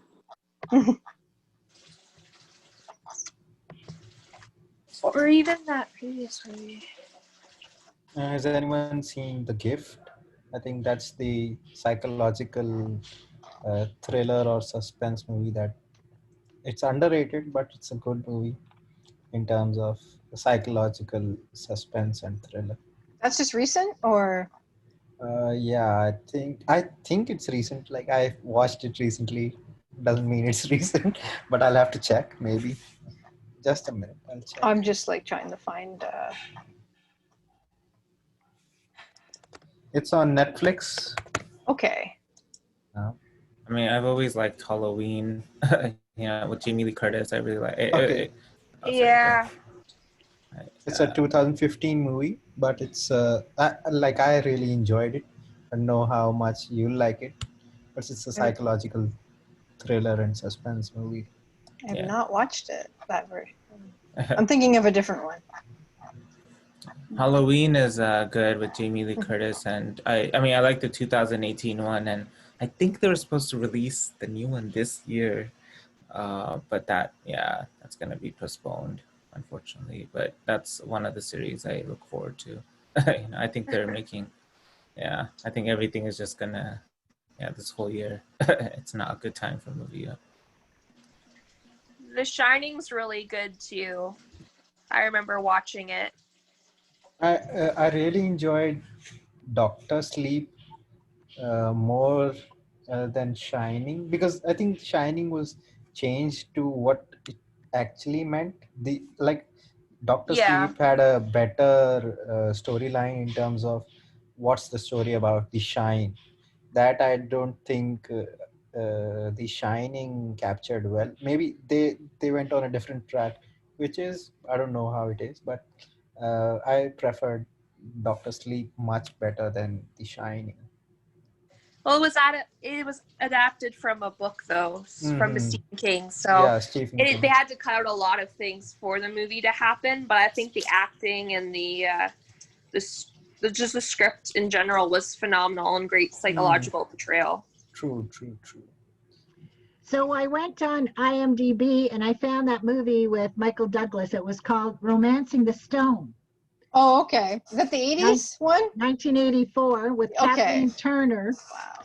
So I've heard that studios are looking for, an adventure story like that with woman lead and of course, they have to have a mail with it. So if you can write an action movie, and again, you know, what kind of locations can we use that are different, right, in the world that we haven't seen before. Right. I'm just thinking of the movie Misery during COVID. It just came to my head. If you know Misery. That too. I was like, that's, wait a second. I might have to do that as a short. Yeah, that and Parasite as well. Yeah, Parasite is quite enjoyable. I never got to watch Parasite yet, so I still really have to watch it. Yeah. Yeah, that one is really good. Yeah. Like, I think it it's on starts off Hulu. very If you have differently. Hulu, then I think it's free No, on that. I don't think we get Hulu in Canada. Oh, really? No. Oh no. No. Okay. Sad Okay. face, but no. Yeah, they have pretty good. There's a new show I think I mentioned. It's called Love in the Time of Corona. It's just a 4-episode series, Okay. but it's talking about the romantic, yeah, like you know, situations, challenges that people are having, dating and marriages and all that stuff. It's Love in the Time of Corona. I could just put it down. Yeah. Oh no, I'm looking for it right now. I got the computer open on the side, so I'm kind of like looking. Yeah. I watched the movie last night, Gemini Man with Will Sorry? Smith. Gemini Man? With Will Smith. Oh yeah? How was it? It was okay. Yeah, like towards the end, it sort of buried out, but towards the beginning, it started off with a good beginning, but I don't know what happened towards the end. Got too mushy. And I especially wanted to see it because it was filmed in Budapest, and I was there last October, and they had billboards all over the city commenting about the movie because the movie was coming out, and it was filmed there for part of it. So that was interesting. I wanted to see where they had filmed in Budapest if I had been to any of the locations. You find out it's Vancouver? No, I'm joking. No, it's Budapest. Budapest and New York and Colombia. But when the part about Colombia, it looked so much like Cuba, it was unbelievable because I've been to Colombia, but I guess I wasn't in those parts. I guess it must look a lot like Cuba with all the colored buildings and the streets and that near the harbor. If they filmed in Cartagena. And they filmed someplace else in there, but. Makes me want to travel when I can't right now. I know, I hate this cooking every day. I want somebody else to cook for me for 2 weeks. Yeah, me too. Yeah, it's just been, yeah. And I'm still waiting from the insurance company to get money back from, I was supposed to be on 3 trips this year, and British Airways wouldn't give me any money back or credit. So have to try to get the money back through the insurance company. That's the only one that wouldn't give credits. I don't think they would even talk to the travel agent about any notice at all. Like, too bad you lost your money. Crazy. $60. Like it happened similar way in India as well. So the government ordered to return the ticket amount price to the people for a particular date range that they refunded, I guess, but I don't know about how much they are following it. Like they were supposed to refund it. So I don't know how it went. And then, so coming to screenwriting and filmmaking. So could you all talk about a little bit about how you outline your movies or stories, and versus do you try to delve into the script and then find out the ending, or maybe outline it first and then like make some middle points that you need to journey from here to here, and then try to discover along the way? Well, for my aliens and football, I thought about that last year, and then I don't know what I was watching or reading, and then the movie came to me in my head, and so I put it all down in beats. You know, I knew what was going to happen at the beginning, and I knew how it was going to end, and some of the points in the middle. I don't know all of the beats all the way through, but some of the main points. And like I said, I need to learn more about football to figure out how much of football I'm going to put in this movie, or because the ending is dependent on a football game. Mm-hmm. And again, I have to think about how much are the aliens going to react, or so I have to, that's why I'm kind of binging on aliens and alien movies. I'm even looking at children's alien books, and this one I just finished, a Find It book with all aliens in it, and then you have to find different kind of objects. So, and then looking at these aliens and you know, thinking what has been done and what has been done in football movies. So that's how it works for me to evolve the script.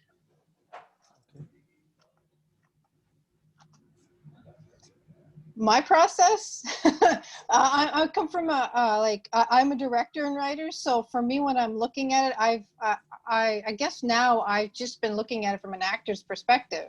It's almost like I've gotten so like I would mention last week, I've been reading a lot of Judith Weston's books, like on acting directing. Like she has two really good ones, and I find with me it's more about, I have, like I said, like I write the whole, like I have the whole script idea. I kind of know the beginning, end, little scenes here or there. Mm-hmm. And then I just start to build each scene, and I kind of just dove right into the characters. And, you know, and it just gets into like the wants and desires of the character. It's a little bit more advanced if you're looking at it from with a different hat on. But it's really helped me in my scene writing, like each scene individually and having a through line through it. Yeah. If that makes sense, it's kind of how I write. I just write it really elaborately. Like I'll write the whole scene and I'll write out the dialogue between the characters. Half of it won't show up on the page, but I try to just write it all out and then just go back and figure out what works. Yeah. Yeah, that was what I was wondering too. Like for the soundtrack, like who decides that? Soundtrack?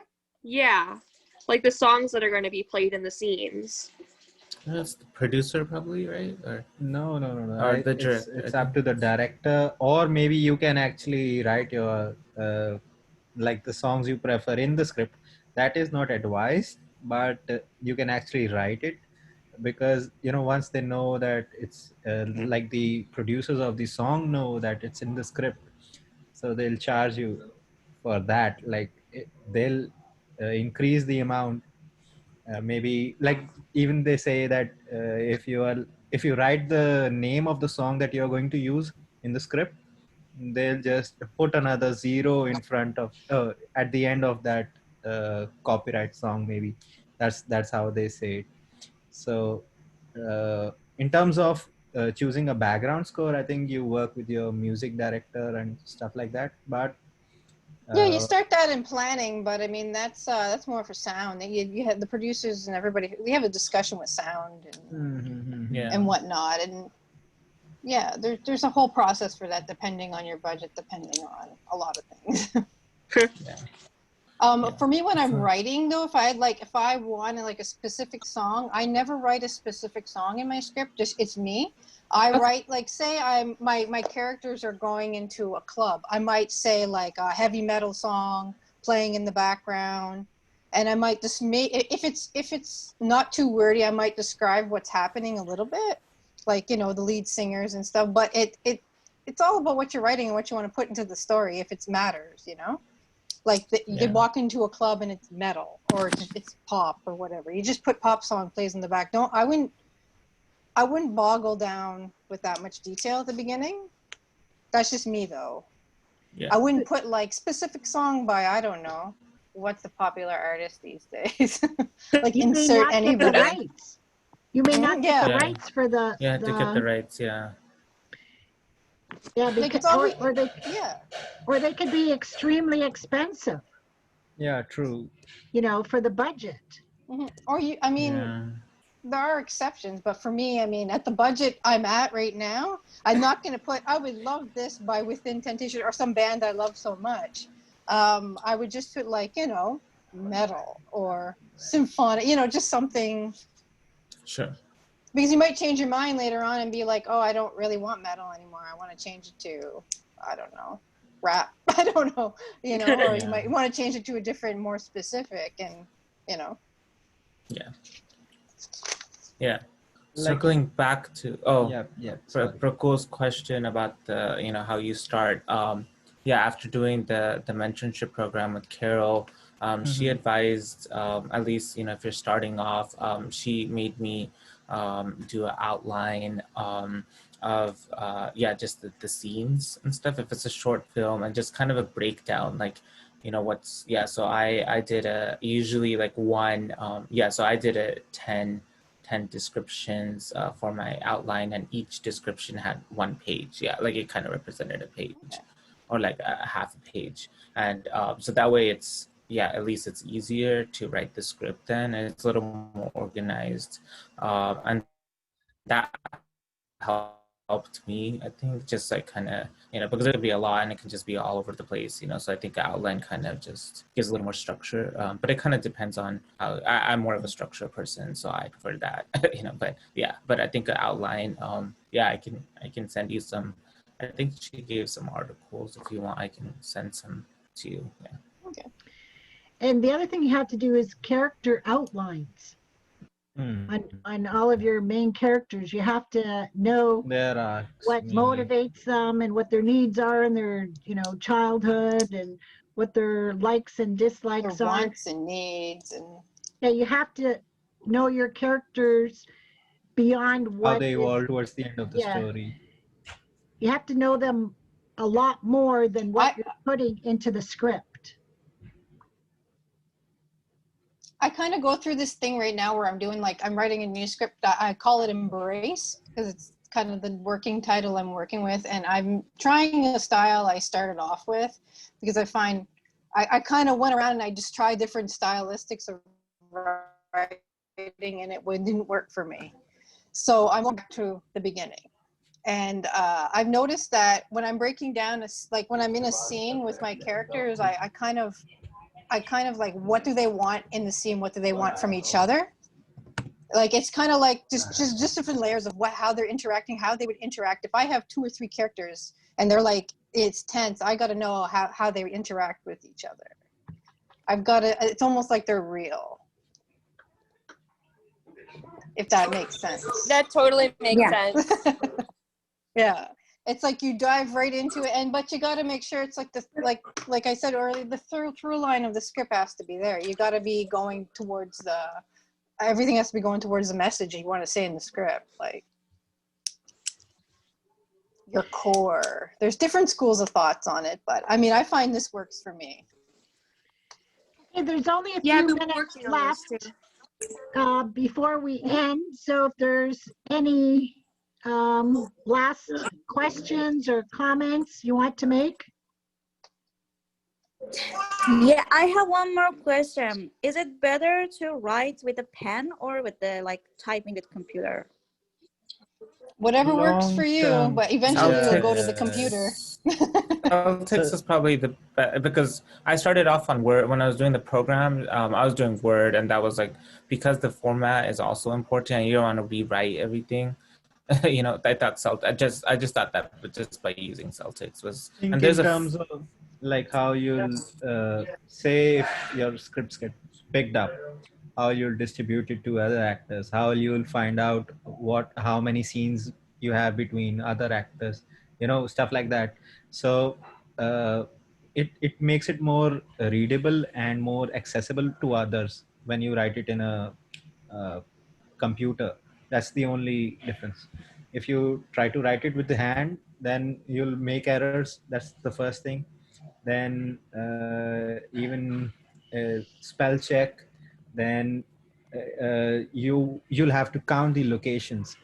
The Mm-hmm. script, the software will actually do it for you. It'll show you how many locations you're using, how many scenes you have with other people.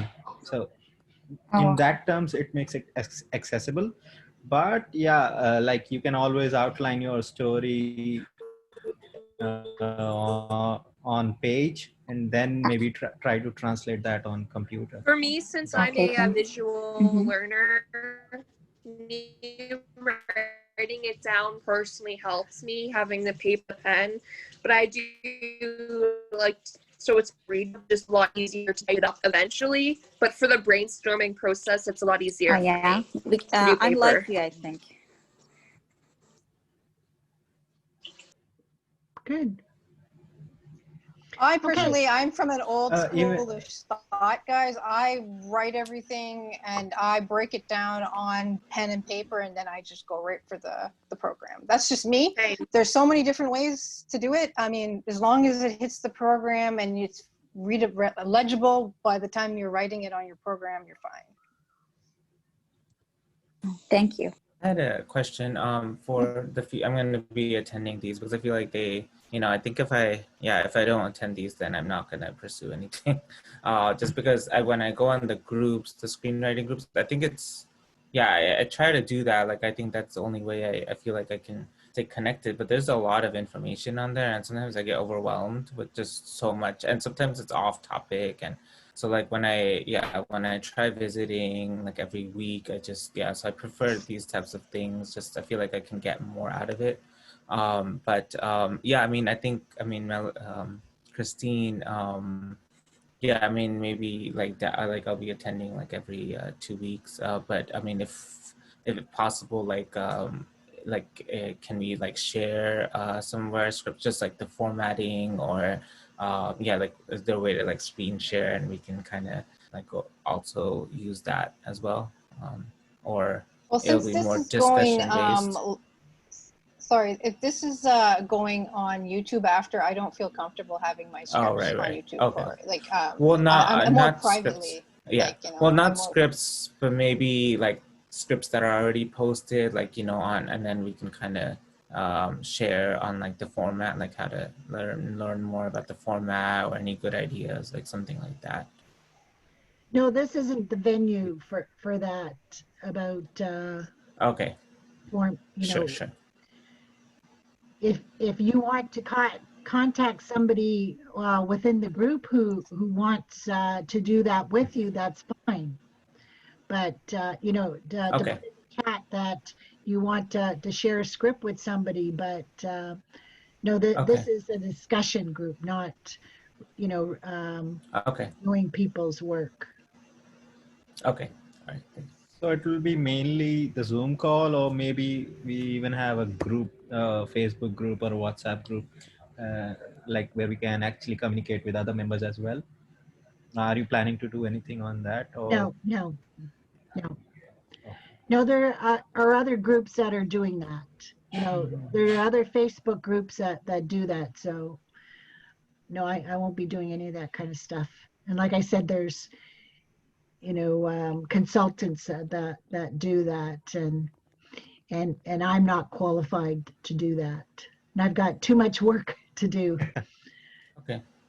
So what is usually going to be kind of the agenda? Like, is it just discussion? Like, what are we going to be working on and things like that? Or yeah, just for sharing what you're doing, and asking for any help, and what other resources are there, like all the questions that we had tonight, sharing resources and what's all in the chat, that sort of thing. That's the focus of this group. Okay, so Melanie and Nikhil, I'll put you in the horror writers. Even me. Prickle, you'll want that too. Okay, what about you, Maisie? Do you want to be on the horror writers group? Yes, I would love to. Okay, so you four, I'll do that, and then I'll see you all next Monday, the 28th at 7 p.m. So this Zoom meeting will be uploaded to my YouTube channel, Christine J. Whitlock. And then once it's all done, I'll send you a notice that it's up there, and I'll send you all the information from the chat so you can, in the email, so you'll have a copy of that too. Okay, so Sure. Also, Is there a Thank you, this has is been there a helpful. email group or like a WhatsApp group we use, like if there's any articles or anything? Like is there like an email thread as well? Like just for no. And Okay. also, if you're contacting people on social media, please message them in their inbox, especially on Facebook, who you are and where did you hear from them? Because I get bombarded with, hi, hello, how are you, every day from people I have never met. And I just, if I don't recognize you, I can't put you on my, in my like Facebook, because I'm a little bit sketchy on that now. Sure. So just say I was at this group meeting and we spoke, and now I'll know. Just saying. Okay. Okay. Yeah, Great. have a good night. Take care. Thanks. Bye. Bye. Bye. Good night, everybody. Bye.